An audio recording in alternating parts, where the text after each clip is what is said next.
Cold start to your Friday morning. Gets even colder as we get into the weekend, so we'll talk more about that in just a moment. But taking you out to the UNT campus one more time, 26 degrees, feels like it's 17 out there. At least we can see the parking lot for the first time here this week on the UNT campus there. So the snow was able to melt a little bit more yesterday. We had that taking place. Still going to have some issues, especially north of the Metroplex here. We've been talking about this morning, but the temperatures are cold for everyone. 31 coming out to Arlington right now, 30 in Mesquite, 29 as we get out to Plano, 26 there for Sanger, and getting out into Wise County there, Chico at 23, and heading over to Decatur, you're at 24. Factor in those winds, though. We do have those upper teens. In Decatur feels like it's 17, 15 in Chico right now. Heading out to Salina, wind chill of 17 there for you, 18 in Anna. So yes, it is cold out there in Weatherford, a wind chill of 18 here this morning. Now, as we go through the day today, we'll have some higher clouds mixed in with that sunshine here for today. So partly sunny, I think, for the most part as we go through the day today.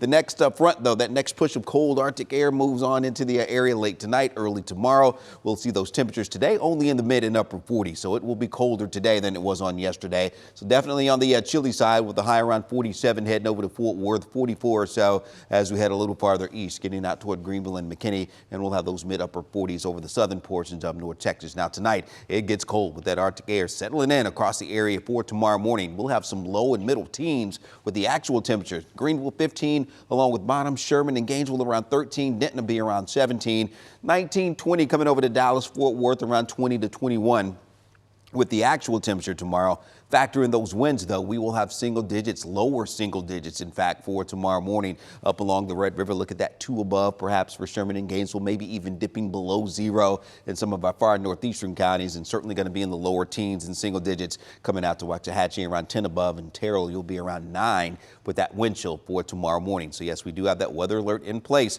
through the weekend, through Saturday on into Sunday morning. Temperatures do start to recover nicely, though, as we get into Sunday afternoon, but we'll have those upper teens tomorrow. Probably not going to get above freezing as we get into Saturday afternoon, so it will be a very cold start to the weekend. And then cold on Sunday morning. We'll be right around 22, but look at that high. It bounces back nicely and quickly. We'll be around 50 or so for that high. Southwest winds at 5 to 10 on Sunday. So we'll finally get to thaw out. That warming trend will continue as we get into the first part of next week, too. We'll be up around 60, maybe 61 as we start off next week, 33 on Monday morning. So still kind of chilly heading out the door, but overall certainly going to be warming up, and we have some rain chances, although not very high. We will have some light rain, I think, around the Metroplex. Higher rain chances south and east as we get into Tuesday. But right now going with about a 20 to 30% coverage with those showers. We'll be in the mid 60s Tuesday, slightly cooler for the middle of the week, but then the second half of that 14-day, we're going to be right back into the 60s by the end of next week, heading into next weekend.